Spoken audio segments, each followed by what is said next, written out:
ഭൂമിയിലെ മഹാഗർത്തമായ grand കനിയന്റെ west നിന്നും Las Vegas നഗരം ലക്ഷ്യമാക്കി ഞങ്ങൾ സഞ്ചാരം തുടരുകയാണ്. അമേരിക്കയുടെ അരിസോണ സ്റ്റേറ്റിന്റെ അർദ്ധമരുഭൂപ്രദേശങ്ങളിലൂടെയാണ് യാത്ര. കേരളത്തെ ഗോഡ്സ് ഓൺ കൺട്രി എന്ന് വിശേഷിപ്പിക്കും പോലെ ഗ്രാൻഡ് കനിയൻ സ്റ്റേറ്റ് എന്നാണ് അരിസോണ വിശേഷിപ്പിക്കപ്പെടുന്നത്. 1912 അമേരിക്കയുടെ 48ാം സംസ്ഥാനമായി അരിസോണ നിലവിൽ വരുന്നത്. അന്നും ഇന്നും അരിസോണയ്ക്ക് ഉയർത്തിക്കാട്ടാനുള്ളത് ഗ്രാൻഡ് കനിയൻ ഈ സംസ്ഥാനത്താണെന്നതാണ്. അമേരിക്കയിൽ ഏറ്റവും അധികം ടൂറിസ്റ്റുകൾ എത്തുന്ന സ്ഥലങ്ങളിലൊന്നാണ് ഗ്രാൻഡ് കനിയൻ പരിസരം. 1920കളിലും 30കളിലും ഗ്രാൻഡ് കനിയൻ അടിസ്ഥാനമാക്കിയുള്ള ടൂറിസം കൊണ്ട് വളർന്ന സംസ്ഥാനമാണ് അരിസോണ എന്നതാണ് അത്ഭുതകരമായ കാര്യം.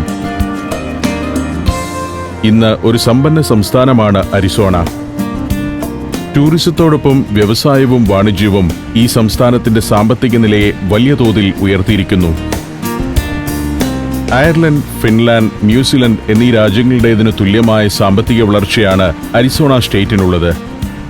വാൾമാർട്ട് മുതൽ ഗോഡാഡി വരെയുള്ള 50 വൻകിട കമ്പനികൾ അരിസോണയിൽ പ്രവർത്തിക്കുന്നുണ്ട്. ലക്ഷക്കണക്കിന് ആളുകൾക്കാണ് ഈ കമ്പനികൾ പ്രത്യക്ഷമായും പരോക്ഷമായും തൊഴിൽ നൽകിക്കൊണ്ടിരിക്കുന്നത്. 16ാം നൂറ്റാണ്ടിന് മുൻപ് വരെ നിരവധി നേറ്റീവ് അമേരിക്കൻ ഗോത്രങ്ങളുടെ നാടായിരുന്നു അരിസോണ.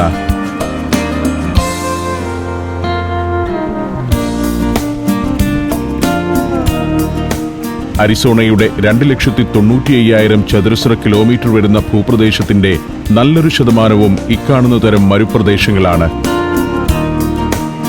ഭൂവിസ്തൃതിയുടെ 15% മാത്രമേ സ്വകാര്യ ഉടമസ്ഥതയിലുള്ളൂ. ശേഷിക്കുന്ന ഭാഗമത്രയും ഗവൺമെന്റ് ഉടമസ്ഥതയിലുള്ള വനവും പാർക്കും നേറ്റീവ് അമേരിക്കൻ റിസർവേഷനുകളുമാണ്. സംസ്ഥാനത്തിന്റെ ഏതു ഭാഗത്തും മികച്ച അടിസ്ഥാന സൗകര്യങ്ങൾ ഉണ്ടെന്നതാണ് ഇവിടുത്തെ പ്രത്യേകത. അക്കാര്യത്തിൽ ഗവൺമെന്റ് തികഞ്ഞ ശ്രദ്ധയാണ് പുലർത്തുന്നത്. ഒരു കാലത്ത് പരുത്തി ഉൽപാദനവും ചെമ്പ് ഖനനവുമായിരുന്നു അരിസോണയുടെ പ്രധാന വരുമാന സ്രോതസ്സുകൾ. പിന്നീട് ടൂറിസവും സ്റ്റേറ്റിന്റെ സാമ്പത്തിക രംഗത്തെ പോഷിപ്പിച്ചു. 2ാം ലോക മഹായുദ്ധകാലത്ത് ജർമ്മൻ യുദ്ധത്തടവുകാരുടെ നിരവധി ക്യാമ്പുകൾ അരിസോണയിൽ ഉണ്ടായിരുന്നു. മരുഭൂമിയെ കണ്ടങ്ങനെയിരിക്കുമ്പോൾ ഞാൻ അരിസോണയെക്കുറിച്ചുള്ള ചിന്തയിലാണ്. അമേരിക്കയുടെ പല സ്റ്റേറ്റുകളും പ്രകൃതിയുടെ അത്ഭുതം കൊണ്ട് മാത്രം വളർച്ച പ്രാപിച്ചതല്ല. ഇന്നാട്ടുകാരുടെ അത്യധ്വാനവും ദീർഘവീക്ഷണവുമെല്ലാം വളർച്ചയ്ക്ക് പിന്നിലുണ്ടായിരുന്നു.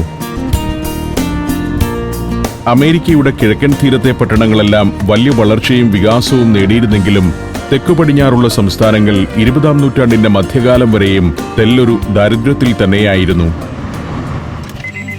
ഒരിടത്ത് ആലഞ്ചേരി കാർ നിർത്തി. ചെറിയൊരു ഉറക്കച്ചടവുണ്ട്. ഇവിടെ വെച്ച് ഒരിക്കൽ കൂടി ഡ്രൈവിംഗ് പരീക്ഷണത്തിന് ലാലു മുതിരുകയാണ്. അധികം വാഹനങ്ങളില്ലാത്ത തെല്ലൊരു വിജനമായ റൂട്ടാണ്. ഇന്നലത്തെ ഡ്രൈവിംഗ് കൊണ്ട് ലാലു അമേരിക്കൻ നിരത്തിൽ വാഹനം ഓടിക്കുന്നതിനുള്ള ആത്മവിശ്വാസം ആർജിച്ചു കഴിഞ്ഞു. അങ്ങനെ ഞങ്ങൾ യാത്ര തുടരുകയാണ്. ഈ റൂട്ടിൽ എതിർദിശയിലേക്കുള്ള വാഹനങ്ങളുടെ ഒഴുക്ക് പകൽ നേരത്തായിരിക്കും.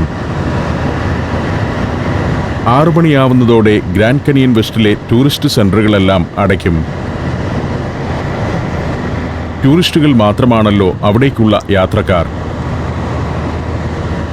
ഡോളാൻ സ്പ്രിങ്സ് എന്ന പ്രദേശമാണിത്. ഗ്രാൻഡ് കനിയന് സമീപത്തേക്ക് പോകുമ്പോൾ ഞങ്ങൾ കടന്നുപോയ പട്ടണം തന്നെയാണിത്.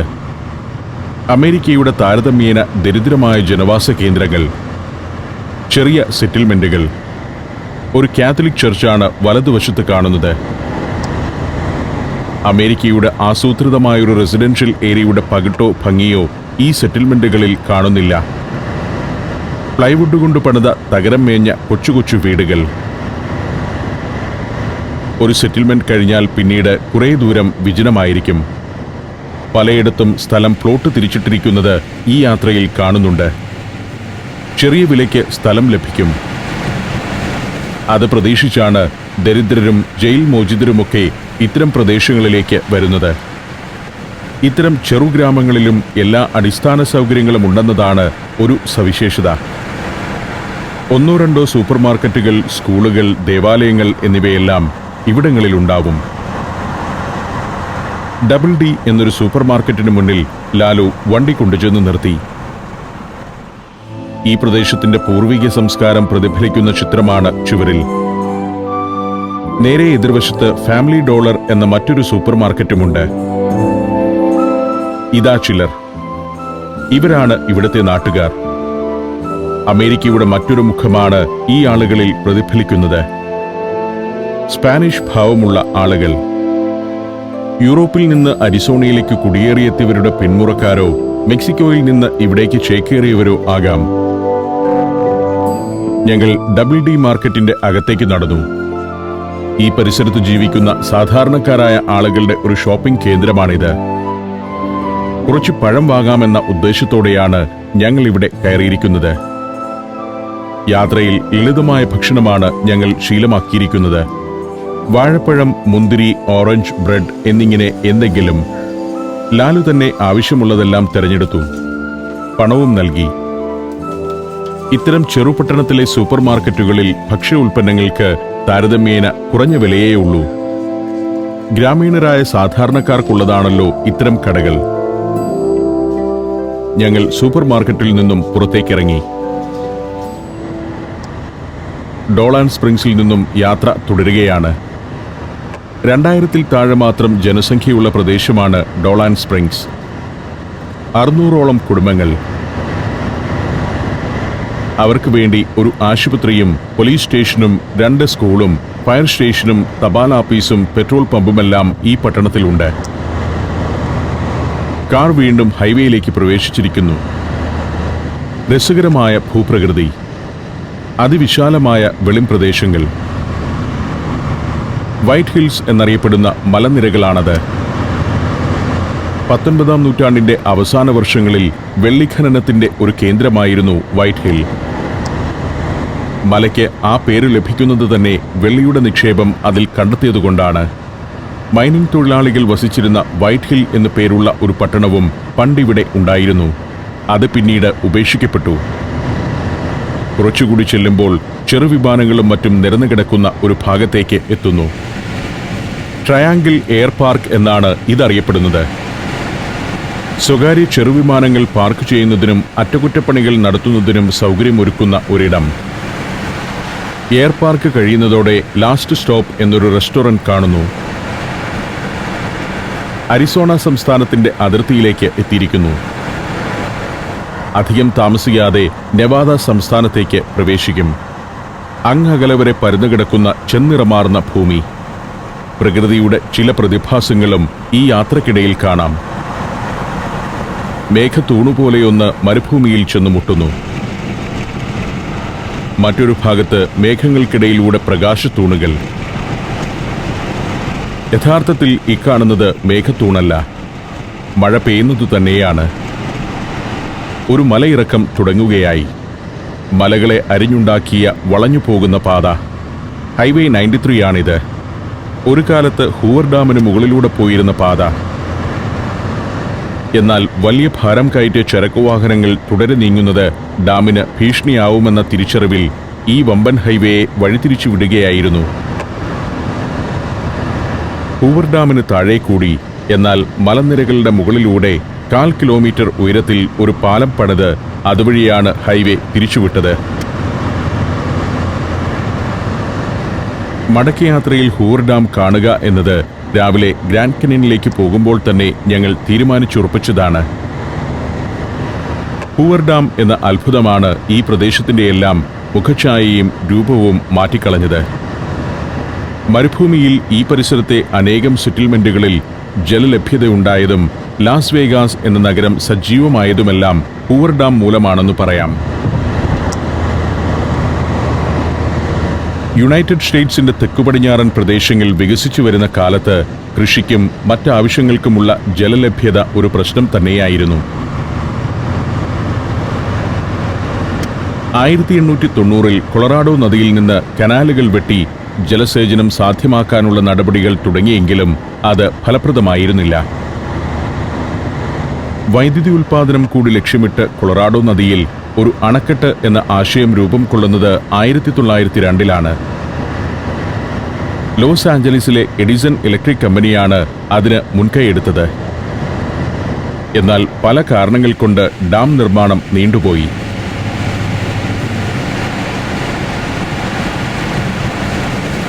1927-ലെ മിസിസിപ്പി വെള്ളപ്പൊക്കവും 1928-ൽ 600 പേരുടെ മരണത്തിനിടയാക്കിയ വെള്ളപ്പൊക്കവും കൊളറാഡോയിൽ ആധുനിക രീതിയിലുള്ള ഒരു ഡാം എന്ന ആശയത്തിന് ശക്തിയും തീരുമാനങ്ങൾക്ക് വേഗവും പകരുകയായിരുന്നു.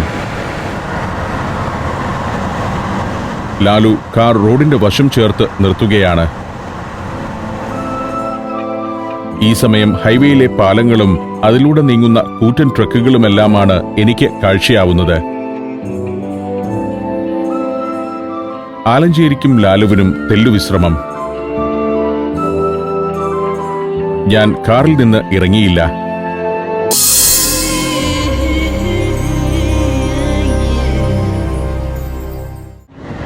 വീണ്ടും യാത്ര തുടരുകയാണ്. ഹൂവർ ഡാമിന് മുകളിലൂടെ ഉണ്ടായിരുന്ന ഹൈവേ വഴിതിരിച്ചു വിട്ടിരിക്കുന്ന ഭാഗമാണിത്. മരുഭൂമിയിലെ ഗർത്തങ്ങളും കുന്നുകളുമെല്ലാം കടന്നാണ് ഈ യാത്ര. എന്നാൽ അതൊന്നും യാത്രയിൽ അറിയുന്നില്ല എന്നതാണ് എക്സ്പ്രസ് വേ, മോട്ടോർ വേ എന്നൊക്കെ വിശേഷിപ്പിക്കുന്ന ഹൈവേകളുടെ പ്രത്യേകത. ഭൂമിയുടെ കിടപ്പോ പ്രതലത്തിന്റെ പ്രത്യേകതയോ ഒന്നും യാത്രക്കാർ അറിയേണ്ടതില്ല. നമ്മുടെ പരമ്പരാഗത ശൈലിയിലുള്ള റോഡ് നിർമ്മാണത്തിന് മാറ്റം വരേണ്ടിയിരിക്കുന്നു എന്നാണ് ഇതെല്ലാം വ്യക്തമാക്കുന്നത്. കൊളറാഡോ നദിക്ക് കുറുകെ ഹൂവർ ഡാമിന് മുകളിലൂടെയുള്ള പാലത്തിലാണ് ഇപ്പോൾ ഞങ്ങൾ. അമേരിക്കയുടെ നവീന ലോകാത്ഭുതമെന്ന് വിശേഷിപ്പിക്കപ്പെടുന്ന പാലം. കാർ വേഗം കുറഞ്ഞ് സാവധാനം പാലത്തിലെ ഷോൾഡർ ലൈനിലേക്ക് കയറുമ്പോൾ കൈവരികൾക്കപ്പുറം ആളുകളുടെ തലകൾ കാണാം. അതായത് പാലത്തിന്റെ ഈ മതിലിനപ്പുറമുള്ള ഒരു പ്ലാറ്റ്ഫോമിൽ നിന്ന് ഹൂവർ ഡാം കാണാം. താഴെ ഒരു പാർക്കിംഗ് ഏരിയയിലെത്തി കാർ അവിടെ നിർത്തിയിട്ട് വേണം ഹൂവർ ഡാം കാണുന്ന ഭാഗത്തേക്ക് നടന്നുവരാൻ. പാലം കടക്കുന്നതോടെ ഞങ്ങൾ നെവാദ സ്റ്റേറ്റിലേക്ക് കയറിയിരിക്കുന്നു. കൊളറാഡോ നദി ഒഴുകുന്ന ബ്ലാക്ക് കനിയൻ എന്ന വിള്ളലിന് കുറുകെയാണ് പാലം. വിള്ളലിന്റെ ഒരു കര അരിസോണ സ്റ്റേറ്റും മറുകര നെവാദയുമാണ്. പുതിയ ഹൈവേയിലൂടെ കുറേ ദൂരം ഓടിയാലേ പാലത്തിന് താഴെയുള്ള പാർക്കിംഗ് സ്ഥലത്ത് എത്തൂ. നേരം ഇരുട്ടിയിട്ടില്ല. രാത്രി 9 മണിയെങ്കിലും ആവണമല്ലോ ലാസ് വേഗാസ് അതിന്റെ മായികമായ ജീവിതത്തിലേക്ക് ഉണരാൻ. ഹൂവർ ഡാമിന്റെ പൂർത്തീകരണം അരിസോണ, നെവാദ സംസ്ഥാനങ്ങളുടെ സാമ്പത്തിക രംഗത്ത് വലിയ കുതിച്ചുചാട്ടമാണ് ഉണ്ടാക്കിയത്. അമേരിക്ക സാമ്പത്തിക മാന്ദ്യത്തിൽപ്പെട്ട് ഉഴലുന്ന കാലത്തായിരുന്നു ആ ഡാമിന്റെ നിർമ്മാണമെന്നോർക്കണം. 4.2 ബില്യൺ കിലോവാട്ട് വൈദ്യുതിയാണ് 2 സംസ്ഥാനങ്ങളുടെയും കൂടി പവർ ഹൗസുകൾ ഇപ്പോൾ ഒരു വർഷം ഉൽപ്പാദിപ്പിക്കുന്നത്. സാമ്പത്തിക മാന്ദ്യകാലത്ത് തൊഴിലില്ലാതെ വലഞ്ഞിരുന്ന 10,000-കണക്കിന് ആളുകൾക്കാണ് ഡാം പണി ആശ്വാസം പകർന്നത്. പ്രതിദിനം 3,000 മുതൽ 5,000 വരെ തൊഴിലാളികൾക്ക് ഡാം സൈറ്റിൽ ജോലി ലഭിച്ചിരുന്നു. 6 കമ്പനീസ് ഇൻകോർപ്പറേറ്റഡ് എന്ന കമ്പനിക്കായിരുന്നു ഡാം നിർമ്മാണത്തിന്റെ കോൺട്രാക്ട്. പ്രതിദിനം 3,000 മുതൽ 5,000 വരെ തൊഴിലാളികൾക്ക് ഡാം സൈറ്റിൽ ജോലി ലഭിച്ചിരുന്നു. അവരിൽ ഭൂരിഭാഗവും വെളുത്ത വർഗ്ഗക്കാരായിരുന്നു എന്നതാണ് പ്രത്യേകത. കറുത്ത വർഗ്ഗക്കാരായ തൊഴിലാളികളുടെ എണ്ണം 30-ൽ കവിയാതിരിക്കാൻ കമ്പനി പ്രത്യേകം ശ്രദ്ധിച്ചിരുന്നു എന്നത് മറ്റൊരു കാര്യം. ഞങ്ങൾ കയറി വന്ന പാതയാണ് വലതുഭാഗത്ത് കാണുന്നത്. ഭൂപ്രകൃതി ഏറ്റവും വന്യമാകുമ്പോൾ പാത ഏറ്റവും സുന്ദരമാകുന്നു.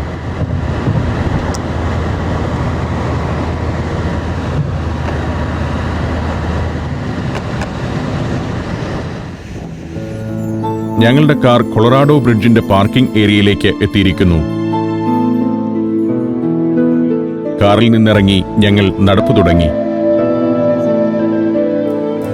വളഞ്ഞു പുളഞ്ഞുള്ള ഒരു റാമ്പിലൂടെ വേണം മുകളിലേക്ക് കയറിപ്പോകാൻ. ഇവിടെ ബ്രിഡ്ജിംഗ് ഗ്രേറ്റ്നസ് എന്നൊരു ഫലകം സ്ഥാപിച്ചിട്ടുണ്ട്. Mike O'Callaghan Pat Tillman memorial bridge എന്നാണ് പാലത്തിന് പേര്. മൈക്ക് ഒ കലഖാൻ നെവാദ സ്റ്റേറ്റിന്റെ ഗവർണറായിരുന്നു. പാറ്റ് ടിൽമാൻ അമേരിക്കൻ ഫുട്ബോളറും US ആർമി ഉദ്യോഗസ്ഥനുമായിരുന്നു. അഫ്ഗാനിസ്ഥാനിൽ വെച്ച് വെടിയേറ്റ് മരിക്കുകയായിരുന്നു ടിൽമാൻ.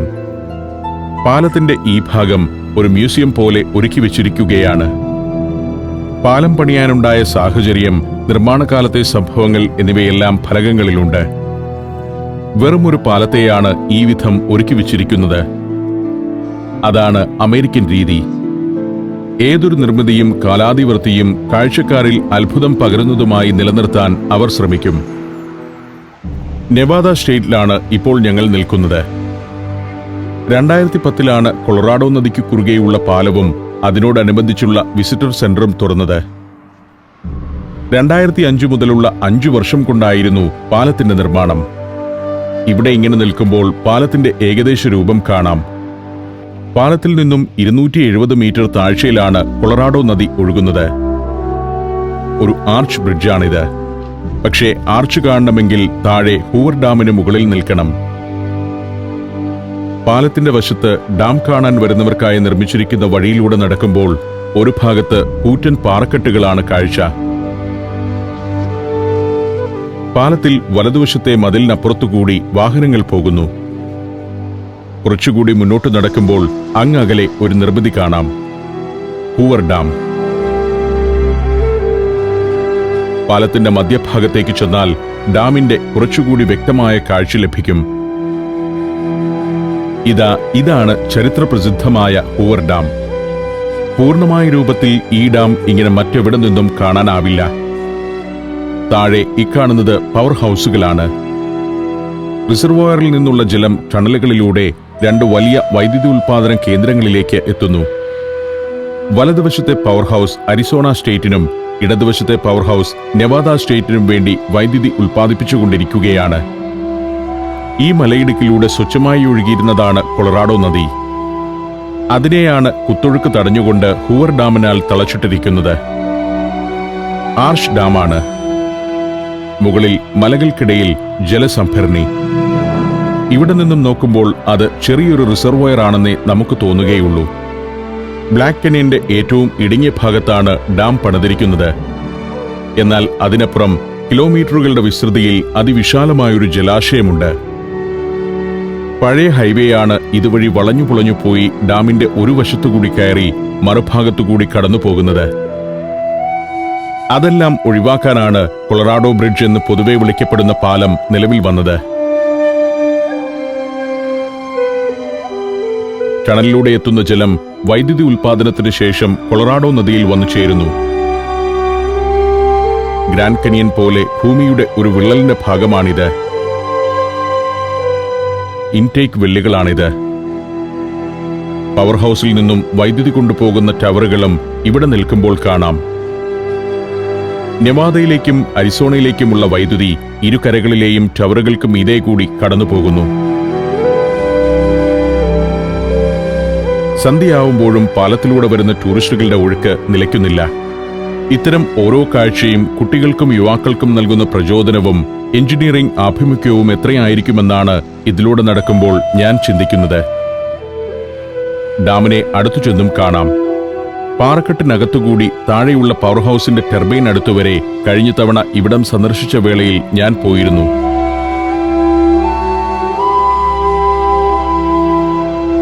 പാലത്തിലൂടെ ഞങ്ങൾ തിരികെ നടക്കുകയാണ്. മുന്നിൽ പ്രകൃതിയുടെ പരുക്കൻ ഭാവവും ആധുനിക കാലത്തെ മനുഷ്യനിർമ്മിതിയും അതിനെല്ലാം പശ്ചാത്തലമൊരുക്കിക്കൊണ്ട് മേഘവും സൂര്യകിരണങ്ങളും ഇടയ്ക്കിടെ തെളിയുന്ന മിന്നൽ പിണരുകളും. പ്രപഞ്ചശക്തിയും മനുഷ്യാധ്വാനവും ഇവിടെ നേർക്കുനേർ വരികയാണെന്ന് തോന്നിപ്പോകുന്നു. പ്രകൃതിയുടെ ഭാവങ്ങൾ എത്ര അത്ഭുതകരമാണ്! അതിനെ മെരുക്കിയെടുത്ത് മനുഷ്യൻ തന്റെ ചൊൽപ്പടിയിലാക്കുന്നു. അധ്വാനത്തിന്റെയും സാങ്കേതിക വിദ്യയുടെയും മേന്മ കൊണ്ട് തന്നെയാണ് അമേരിക്ക നമ്മെ അത്ഭുതപ്പെടുത്തുന്നത്. മരുഭൂമിയെയും മലയിടുക്കുകളെയും വരെ എങ്ങനെ ഉപയോഗപ്പെടുത്താനാവുമെന്ന് നമ്മെ പഠിപ്പിക്കുന്ന ഒരു നാട്. ലാസ് വേഗാസ് ലക്ഷ്യമാക്കി ഞങ്ങൾ യാത്ര തുടരുകയാണ്. എഞ്ചിനീയറിംഗിന്റെയും വൈദ്യുതി ഉൽപാദനത്തിന്റെയും കേന്ദ്രമായ ഹൂവർ ഡാമിൽ നിന്നും ആഘോഷത്തിന്റെയും ആർഭാടത്തിന്റെയും നഗരത്തിലേക്ക്. ഇവിടെ നിന്നും ഇനി 55 കിലോമീറ്റർ കൂടി യാത്ര ചെയ്യണം ലാസ് വേഗാസിലെത്താൻ. ബോൾഡർ സിറ്റി എന്ന പട്ടണവും കടന്നു വേണം പോകാൻ. ഹൂവർ ഡാം രൂപപ്പെടുത്തിയ ലേക്ക് മീഡ് എന്ന തടാകമാണ് അക്കാണുന്നത്. അങ്ങകലെ ലാസ് വേഗാസ്.